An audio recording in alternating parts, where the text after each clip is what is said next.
Hello विद्यार्थी मित्रांनो, इयत्ता 10वीच्या भूगोलाचा आता आपण अभ्यास करूया. तुम्ही भूगोलाचं पुस्तक पाहिलंच असेल. काय बरी आहे या संकल्पना भूगोलाच्या पुस्तकाची? लक्षात घ्या की इयत्ता 3रीपासून तुम्ही भूगोलाचा अभ्यास करताय. 3री ते 9वी या इयत्तांमध्ये तुम्ही भूगोलाचे प्रादेशिक आणि प्राकृतिक हे दोन्ही पैलू अभ्यासलेले आहेत. तर हे जे पैलू आहेत, या ज्या काही संकल्पना तुम्ही शिकलेल्या आहात, त्या शिकलेल्या संकल्पना तुम्हाला अभ्यासायच्या आहेत यावर्षीच्या 10वीच्या भूगोलाच्या अभ्यासक्रमातून. यावर्षी तुम्हाला 3री ते 9वी या इयत्तांमध्ये तुम्ही अभ्यासलेल्या संकल्पनाची उजळणी करायची आहे. आणि ही उजळणी करताना उदाहरणादाखल 2 देश हे तुमच्यासमोर मांडलेले आहेत. हे 2 देश कोणते? तर एक म्हणजे आपला भारत आणि दुसरा म्हणजे ब्राझील.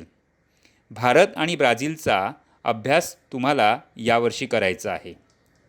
खरं पाहता तुम्हाला वरकळणी असं वाटेल की या ठिकाणी ब्राझील आणि भारत या 2 देशांची तुलना तुमच्या भूगोलामध्ये केलेली आहे, पण तसं नाही आहे. यावर्षी तुम्हाला जो भूगोल अभ्यासायचा आहे तो संकल्पनांच्या संदर्भात भूगोल अभ्यासायचा आहे आणि ब्राझील आणि भारत ही त्याची 2 उदाहरणं आहेत. तर चला तर मग आपण भूगोलाच्या अभ्यासाला सुरुवात करूया. भूगोलाच्या अभ्यासातलं पुस्तकातलं पहिलं प्रकरण आहे ते म्हणजे क्षेत्रभेट. चला आपण क्षेत्रभेटीला आता जाऊया. सर्वप्रथम आपण क्षेत्रभेट म्हणजे काय ते समजून घेऊया. पहा ना, एखाद्या प्रदेशाला भेट देऊन त्या प्रदेशाचा अभ्यास करणे म्हणजेच क्षेत्रभेट होय. क्षेत्रभेटीमुळे पाठ्यपुस्तकात जी आपण अभ्यासलेली तत्त्वं असतात त्या तत्त्वांचं किंवा त्या घटकांचं निरीक्षण आपल्याला करता येते. पाठ्यपुस्तकातल्या वेगवेगळ्या संकल्पना प्रत्यक्ष निरीक्षणातून आपल्याला अभ्यासायला मिळतात. बघा की या ठिकाणी तुमच्यासारखाच एक विद्यार्थी राहुलच्या वर्गातले सर्व विद्यार्थी आणि शाळेतले शिक्षक असे सर्वजण क्षेत्रभेटीला निघाले आहेत. कुठून बरं निघाले आहेत? तर उस्मानाबाद जिल्ह्यातल्या नळदुर्गापासून निघालेले आहेत. आणि त्यांना जायचं आहे कुठे? तर रायगड जिल्ह्यातल्या अलिबाग या ठिकाणी क्षेत्रभेटीला जायचं आहे. अर्थात या क्षेत्रभेटीसाठी त्यांनी एसटीची सेवा प्रासंगिक करारावर घेतलेली आहे, कारण क्षेत्रभेटीला जायला आपल्याला वाहन तर लागतंच ना. त्यानंतर क्षेत्रभेटीचं नियोजन राहुल आणि त्याचे सर्व मित्रमैत्रिणींनी केलेलं आहे. अर्थात हे करताना त्यांना शिक्षकांचं मार्गदर्शन मिळालेलं आहे. आता जेव्हा विद्यार्थी नळदुर्ग ते अलिबाग या दरम्यान प्रवास करणार आहेत, तर त्या दरम्यान वेगवेगळ्या घटकांचा म्हणजे भूरचना म्हणा, मृदा म्हणा, वनस्पती म्हणा, वस्त्यांमधले बदल कसे दिसतात, या सगळ्याचा अनुभव ते घेणार आहेत. आणि हा जो प्रवास आहे त्या प्रवासातले त्यांचे अनुभव, त्यांचं निरीक्षण हे क्षेत्रभेट या पाठामध्ये संवाद रूपाने सादर केलेलं तुम्हाला दिसून येईल.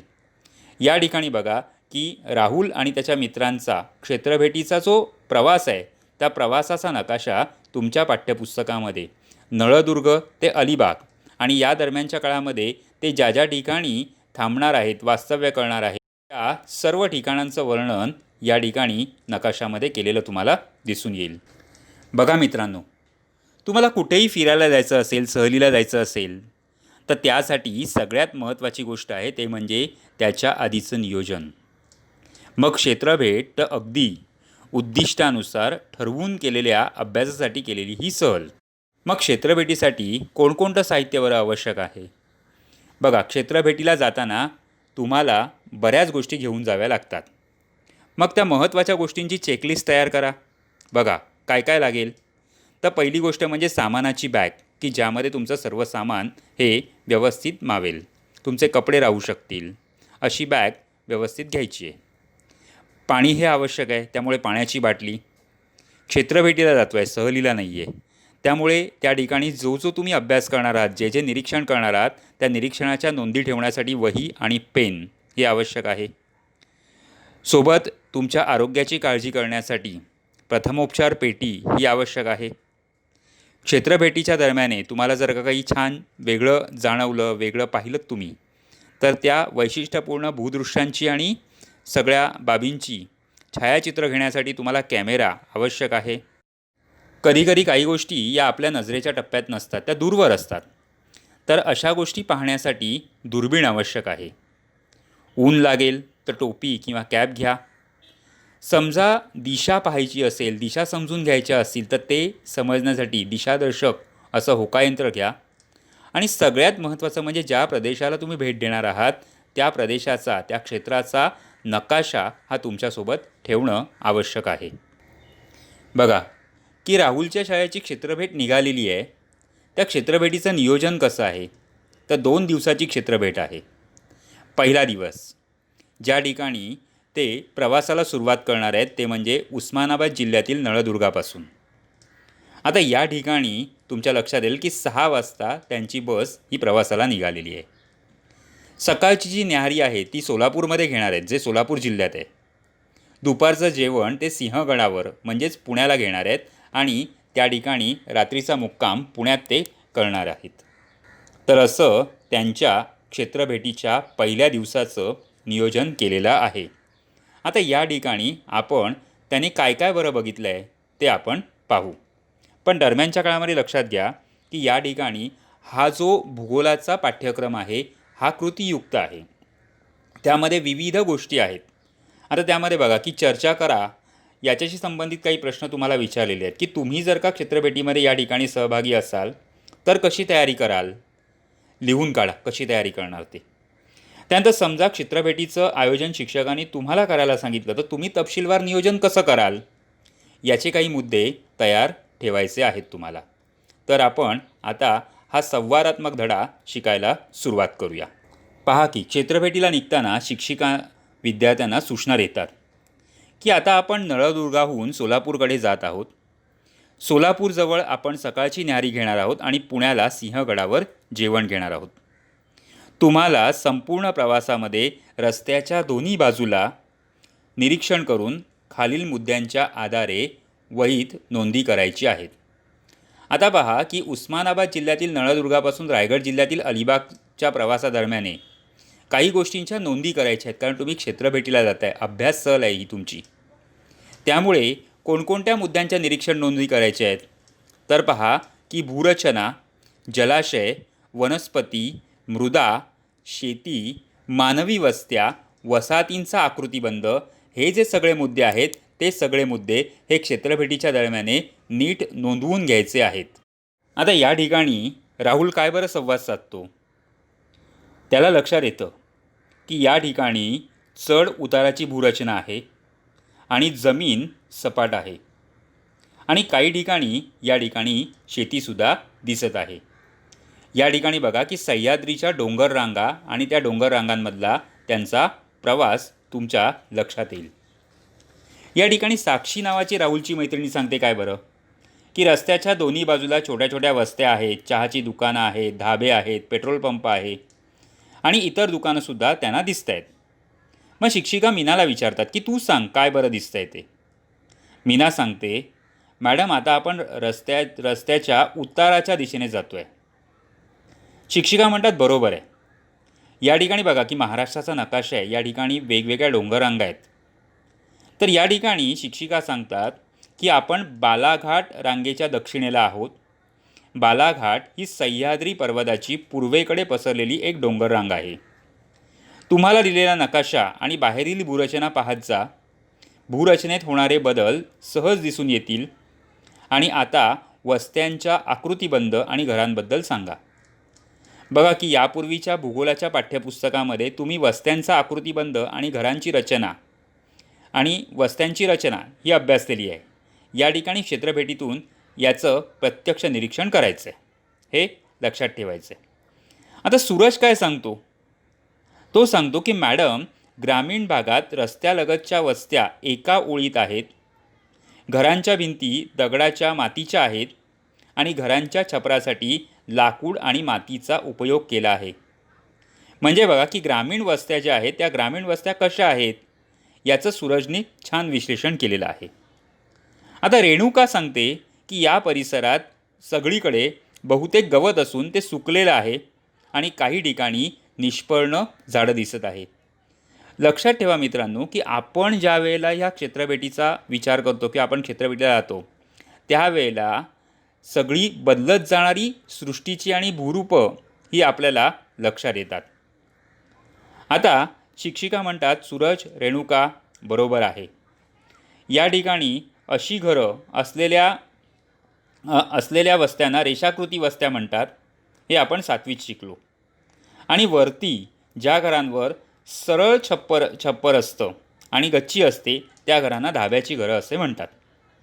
अर्थात ती विशिष्ट पद्धतीने बांधलेली परंपरागत घरं आहेत. आता मुळातच ज्या प्रदेशातून ही मुलं प्रवास करत आहेत ना, तो प्रदेश थोडासा कमी पावसाचा आहे. त्यामुळे त्या ठिकाणच्या वनस्पती या शुष्क प्रदेशातल्या पानझडीच्या आहेत. आता पानझडी वनं म्हणजे काय, तर अशी झाडं की जी पावसाळा गेल्यानंतर हळूहळू पानं गळायला सुरुवात करतात. आता त्यांची पानं ही विशिष्ट काळात, विशेषतः शिशिर ऋतूमध्ये आपण म्हणतो की पानगळीचा ऋतू आहे. अशा प्रकारे यांचा प्रवास हळूहळू सुरू आहे. आता ही सगळी मंडळी या ठिकाणी सोलापूर शहरामध्ये येऊन बघा, हे सर्वजण आता सोलापूरला आले.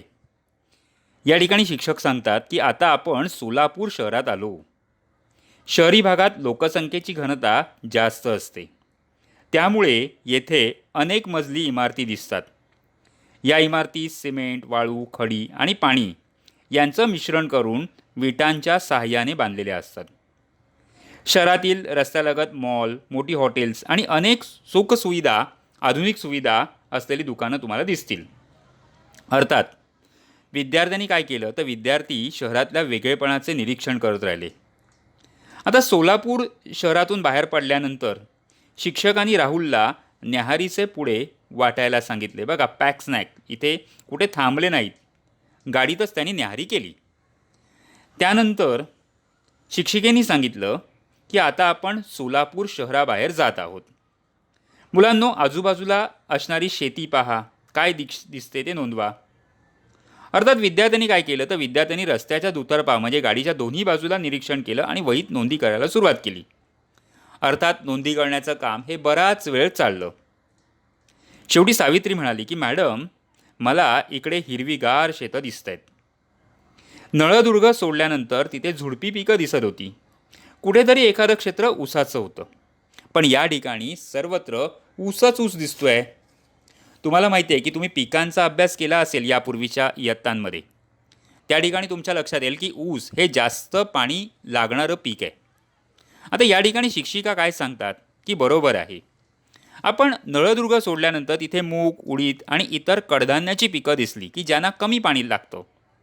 आता प्रामुख्याने ऊसाचं पीक घेतलेलं आढळतं, कारण या ठिकाणी सिंचनाच्या सोयी आहेत. कारण का, की ऊसाच्या पिकाला जास्त पाण्याची गरज असते, म्हणून ज्या ठिकाणी सिंचनाच्या सोयी असतात त्या ठिकाणी ऊसाचं पीक हे घेतलं जातं, हे लक्षात ठेवा. आता सावित्री म्हणाली, हो मॅडम, मगाशी आपण एक कालवा ओलांडला होता आणि आता समोर एक मोठा जलाशय दिसतोय. तो कोणता बरा जलाशय आहे? मग शिक्षकांनी काय केलं, तर शिक्षकांनी चालकाला इंदापूरजवळच्या रस्त्याच्या कडेला बस थांबवायला सांगितलं. सर्व विद्यार्थी बसमधून उतरले आणि शिक्षकांच्या सभोवती उभे राहिले. आता शिक्षकांनी माहिती द्यायला सुरुवात केली. शिक्षिका म्हणाल्या, तुमच्याकडील नकाशा पहा, त्यात दर्शवल्याप्रमाणे आपल्या उजव्या बाजूला भीमा नदीवरील उजनी धरणाचा जलाशय दिसतो. या धरणाच्या पाण्याचा उपयोग प्रामुख्याने पिण्याकरिता होतो. विद्युत निर्मिती, मासेमारी, सिंचन इत्यादीसाठीही या धरणाच्या पाण्याचा उपयोग केला जातो. शिक्षकांनी स्पष्टीकरण दिल्यानंतर विद्यार्थ्यांनी या परिसराचं नीट निरीक्षण केलं. काही विद्यार्थ्यांनी या परिसराची छायाचित्र घेतली व विद्यार्थी पुन्हा बसमध्ये चढले आणि त्यांचा पुढचा प्रवास सुरू झाला. बघा की या ठिकाणी एक ॲक्टिव्हिटी छोटीशी तुमच्या पुस्तकात दिलेली आहे. बहुउद्देशीय धरण प्रकल्प म्हणजे काय? काय बरं असेल बहुउद्देशीय धरण प्रकल्प? तर बहुउद्देशीय प्रकल्प हे असे जलसिंचन प्रकल्प असतात की त्यामध्ये शेतीसाठी आणि पिण्यासाठी पाणी पुरवठा करणं हा मुख्य उद्देश तर असतोच, पण त्याचबरोबर विद्युत निर्मिती, मासेमारी यासारख्या इतरही उद्देश साध्य करण्याचा विचार केला जातो. अशा प्रकल्पांना, अशा जलसिंचन प्रकल्पांना किंवा अशा धरणांना बहुउद्देशीय धरण प्रकल्प असं म्हणतात. पुढे पूजा म्हणते की मॅडम हा भाग मैदानी वाटतो. बघा की आता हळूहळू त्यांचा प्रवास पुढे पुढे जातोय. शिक्षिका सांगतात हो, आता आपण सपाट प्रदेशातून जात आहोत. हा दख्खन पठाराचा भाग आहे. बघा की भारतातलं दख्खनचं पठार हे भारतीय पठाराचा एक मुख्य भाग आहे. जसं जसं आपण पश्चिमेकडे जाऊ तसं तसं आपल्याला वनस्पती आणि भूरचनेतील आणखी बदल पाहायला मिळतील. बघा शिक्षकांनी याचं स्पष्टीकरण केलेलं आहे. मग काही तासाच्या प्रवासानंतर गाडीने हडपसरपासून मुख्य रस्ता ओलांडला आणि ती सिंहगडाच्या दिशेने जाऊ लागली. सिंहगडाच्या पायथ्याशी अनेक लहान मोठी हॉटेल्स होती. तिथे पोचल्यावर रस्त्याच्या बाजूला असलेल्या मोकळ्या जागेत दुपारचं जेवण करून त्यांनी थोडी विश्रांती घेतली. आता या ठिकाणी त्यांचे संवाद बघा काय आहेत. नजमा काय सांगते की जेव्हा आपण नळदुर्गाजवळ होतो त्या परिसरात बोरी, बाबळीची झाडं दिसत होती. इथे तर वेगळेच वृक्ष दिसत आहे. शिक्षिकेनी नजमाचं कौतुक केलं. शिक्षिका म्हणाल्या छान. नळदुर्ग ओलांडताना नीम ओसाड प्रदेशात आढळणाऱ्या काटेरी वनस्पती दिसत होत्या आणि वनस्पतींच्या प्रकारामध्ये हा बदल त्या प्रदेशातल्या पर्जन्यमानातील प्रमाणाच्या बदलाचा सूचक आहे. आता आपण पाहत आहोत ते अंजन, वड, पिंपळ इत्यादी वृक्ष जास्त प्रमाणात आहेत. मुलांनो लक्षात घ्या की हे जे वृक्ष आहेत ते जास्त पावसाच्या प्रदेशामध्ये तुम्हाला दिसून येतात. आपण सिंहगडाच्या पायथ्याशी आहोत. सिंहगडाच्या माथ्यावर गेल्यावर सह्याद्री पर्वतापासून निघणाऱ्या डोंगर रांगा दिसतात. त्या पाहू शकता तुम्ही आपल्याबरोबर. आता फक्त ओळखपत्र, वही, पेन, दुर्बीण, कॅमेरा, टोपी, नकाशा आणि पाण्याची बाटली इतकंच साहित्य घ्या. कपड्याची बॅग व इतर साहित्य गाडीतच राहू द्या असं शिक्षकांनी मुलांना सूचना केली. आता या स्लाईडमध्ये बघा, या ठिकाणी दख्खनचं पठार तुम्हाला दिसतं आहे आणि सह्याद्रीच्या पर्वतरांगाही तुम्हाला दिसतील. आता या ठिकाणी विद्यार्थ्यांनी सिंहगड चढायला सुरुवात केली. सिंहगड चढायला सुरुवात केली तेव्हा ऊन होतं. नंतर आकाशात ढग आले आणि थोड्या वेळाने पावसाची सरही आले. वाटेत विद्यार्थ्यांनी त्या ठिकाणी मिळणाऱ्या उकडलेल्या भुईमुगाच्या शेंगा, ताक, दही यासारख्या खाद्यपदार्थांचा आस्वाद घेतला. तसंच निसर्गदृश्य, परिसरातली वनस्पती, पक्षी, दूरवर दिसणारं पुणे शहर पाहिलं. किल्ल्याच्या विविध भागातली छायाचित्र घेतली आणि त्यानंतर शिक्षकांनी त्यांना एका विशिष्ट ठिकाणी एकत्रित राहण्याची सूचना दिली.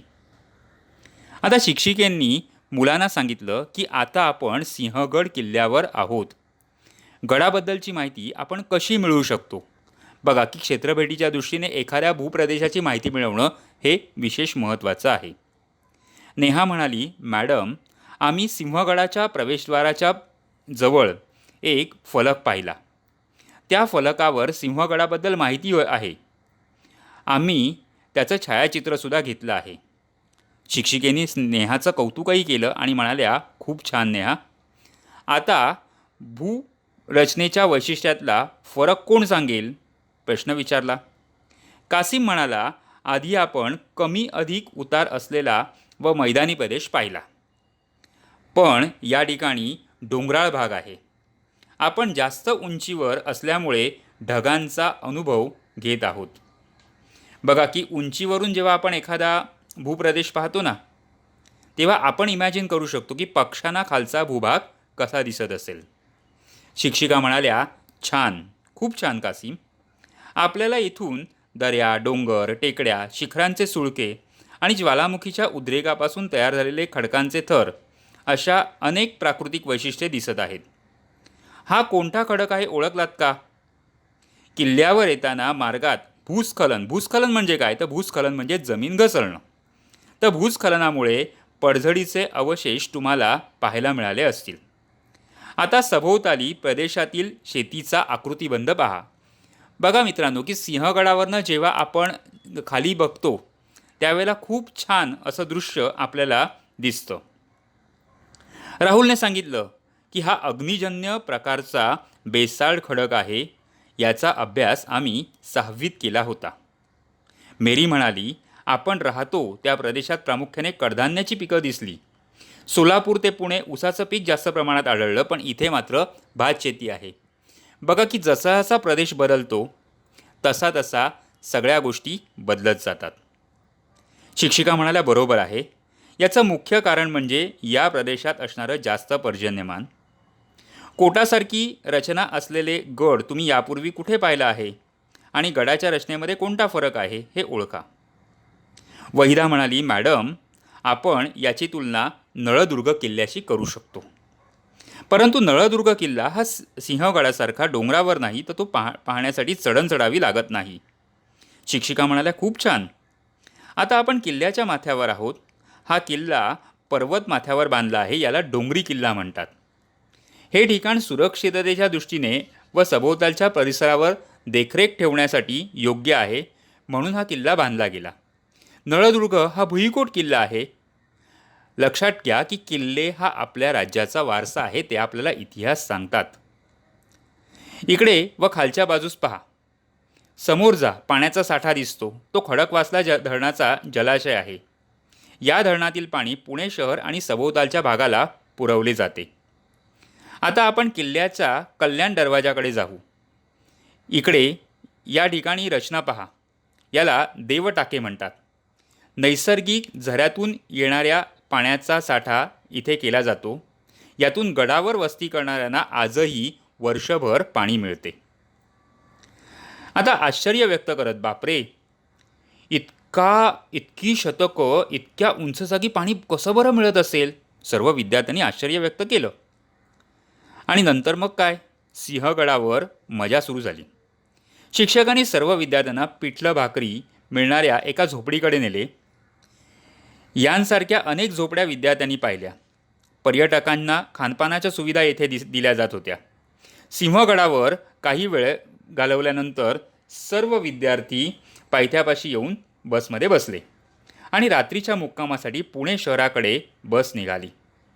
शहरात गेल्यावर संध्याकाळचा अल्पोपहार झाला, चहा घेतला आणि शहरातल्या बाजारपेठेत फेरफटका मारायला विद्यार्थी तयार झाले. आता शिक्षिकांनी सूचना दिली की आपण पुण्यातील शनिवारवाडा, बाजारपेठेसारख्या प्रसिद्ध असलेल्या काही बाजारपेठा, विशेषतः तुळशीबाग पाहिली.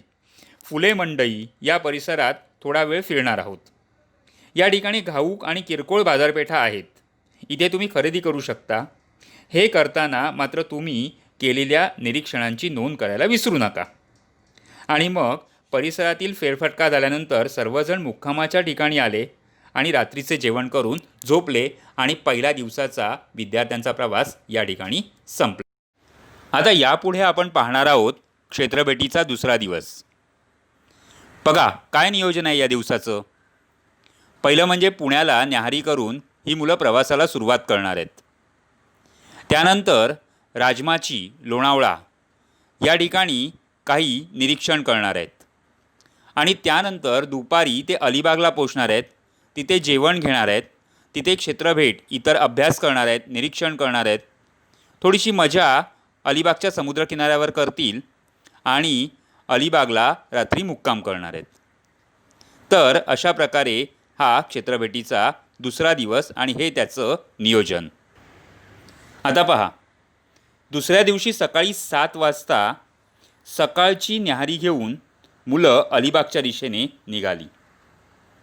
या ठिकाणी मॅडमनी त्यांना सूचना दिल्या की आता आपण मुंबई पुणे द्रुतगती मार्गाने जात आहोत, म्हणजेच एक्सप्रेस हायवेने जातो आहे. आता या ठिकाणी भूरचनेत काही बदल झालेला दिसतो आहे का, असा प्रश्नही विचारला.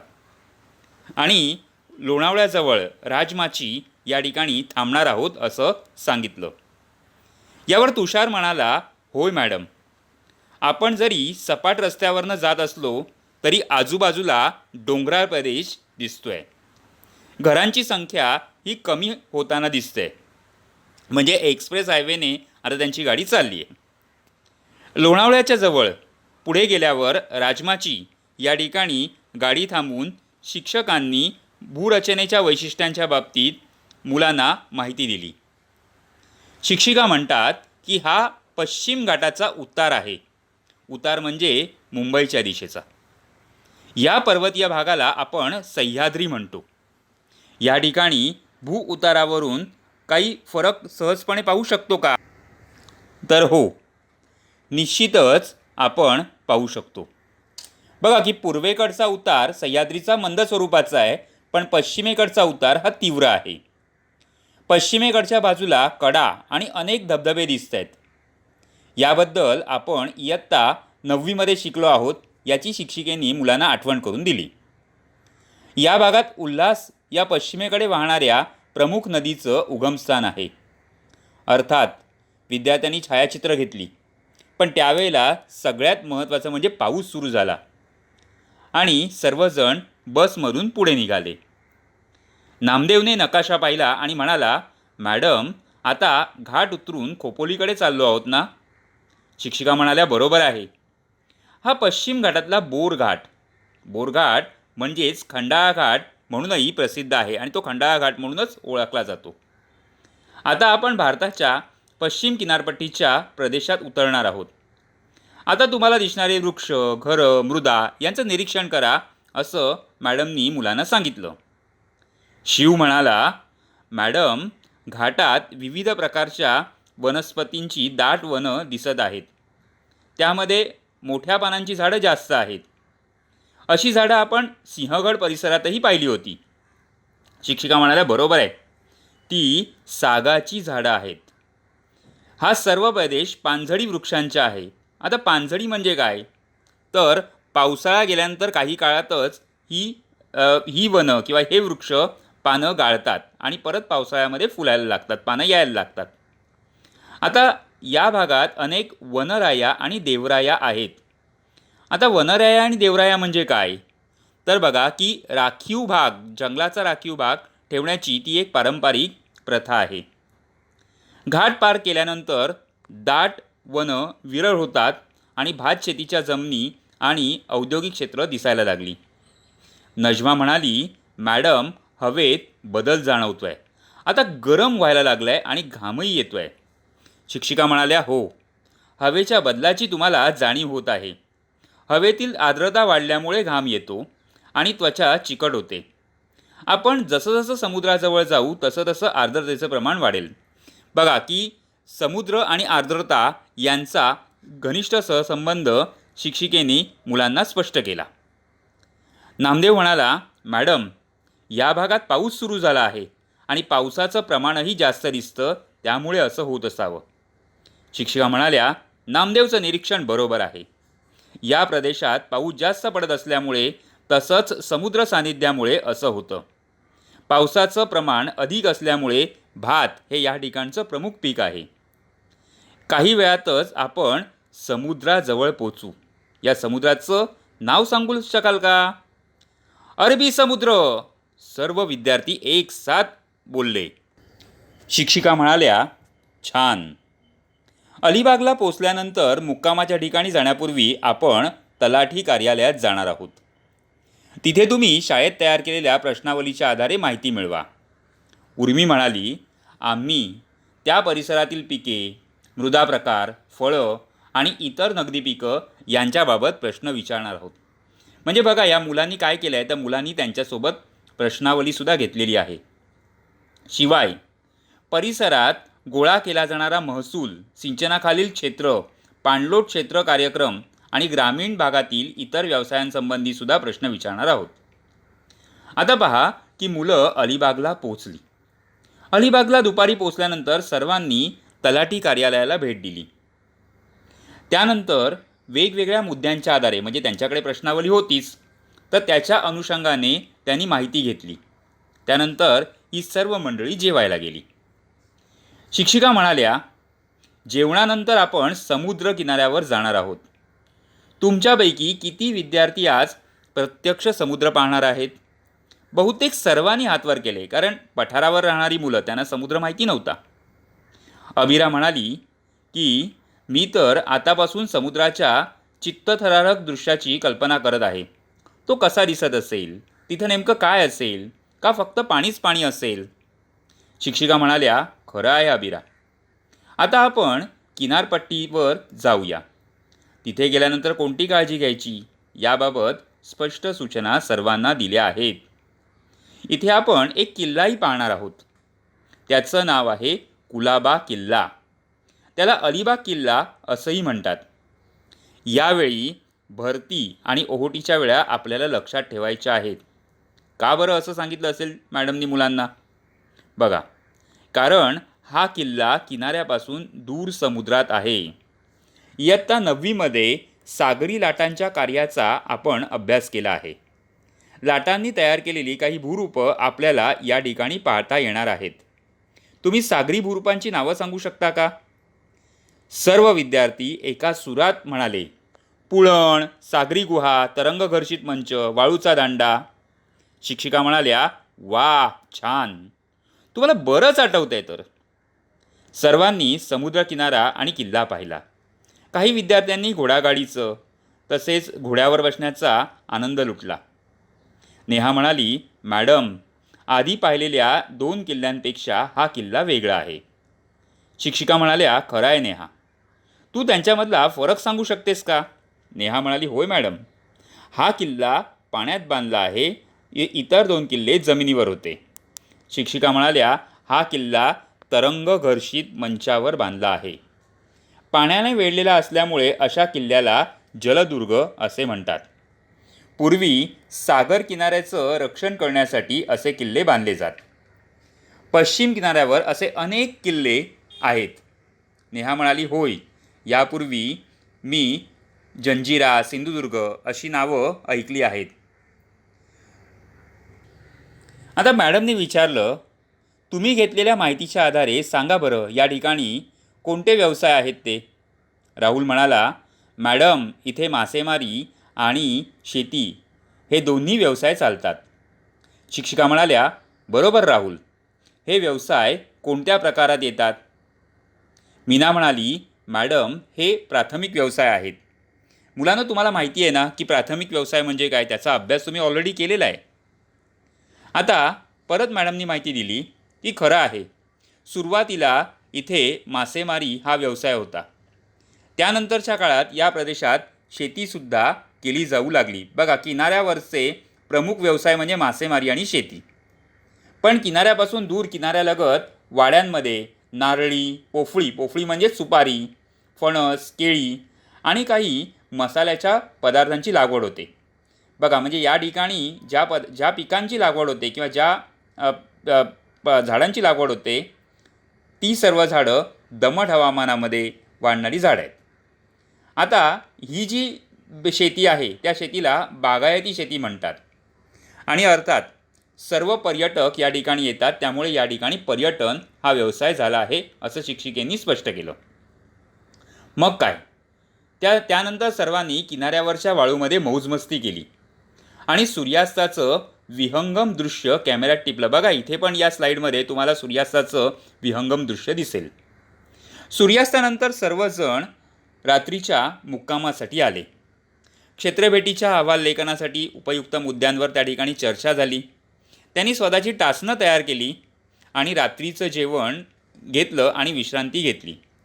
आणि दुसऱ्या दिवशी सर्वजण परत एकदा परतीच्या प्रवासाला निघाले. आता बघा की या ठिकाणी क्षेत्रभेटीची अशी मौज मजा मुलांनी केली. यातून बघा की नुसती सहल नाही आहे, तर त्याचबरोबर त्यांनी बऱ्याच गोष्टींचा अभ्यास, बऱ्याच संकल्पनांचा अभ्यास हा उदाहरणादाखल केलेला तुम्हाला दिसून येईल. क्षेत्रभेट हा पाठ सविस्तर उत्तरांसाठी महत्त्वाचा आहे. बघा की या पाठामध्ये स्वाध्यायामध्ये काही प्रश्नोत्तरं दिलेली आहेत, त्यांची आपण या ठिकाणी चर्चा करू.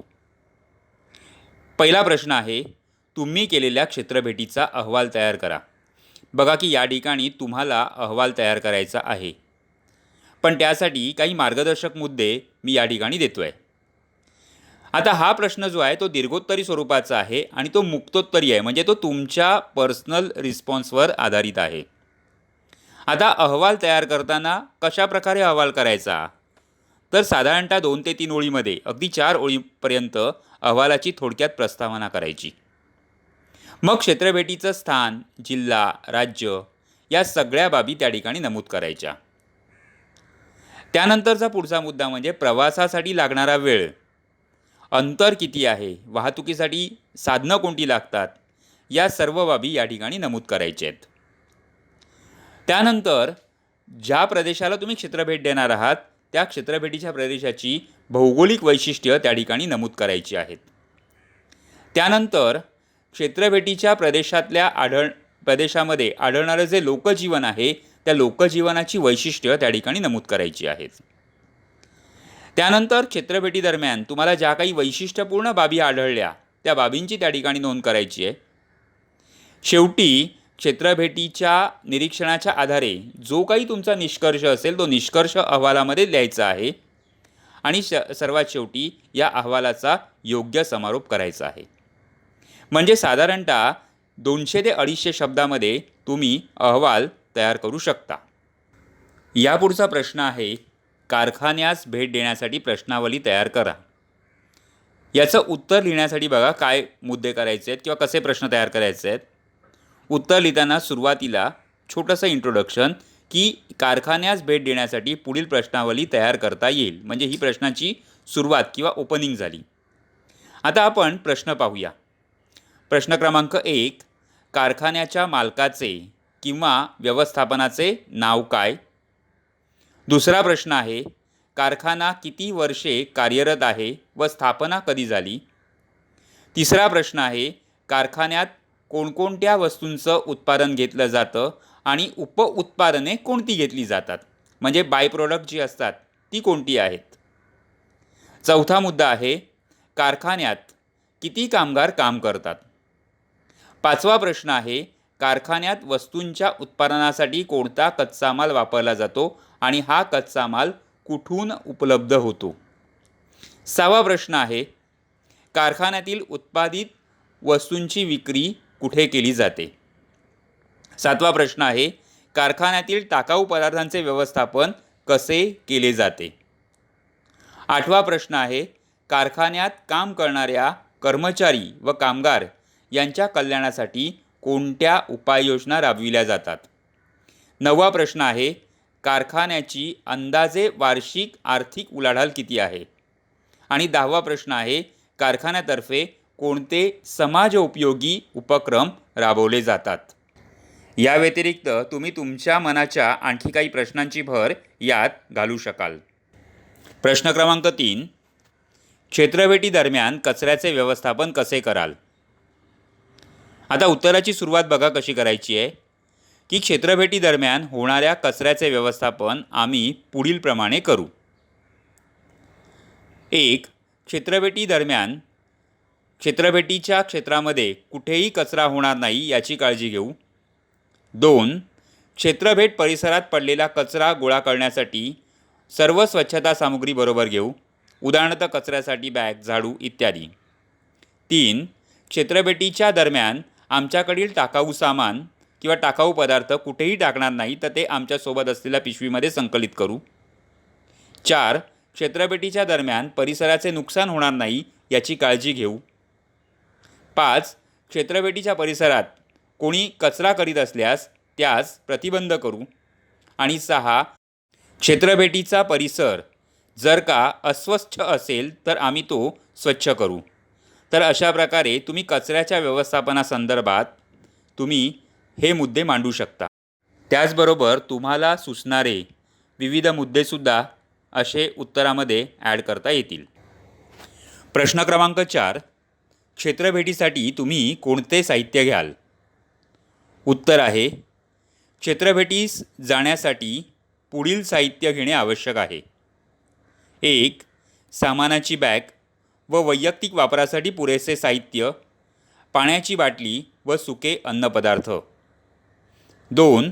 उन्हापासून संरक्षण करण्यासाठी टोपी तसेच पुरेशा औषध साठ्यासह प्रथमोपचार पेटी. 3. क्षेत्र अभ्यासादरम्यान निरीक्षण नोंदी करण्यासाठी वही, पेन, पेन्सिल, मोजपट्टी, दुर्बीण तसेच वैशिष्ट्यपूर्ण भूदृश्यांची छायाचित्र घेण्यासाठी कॅमेरा. 4.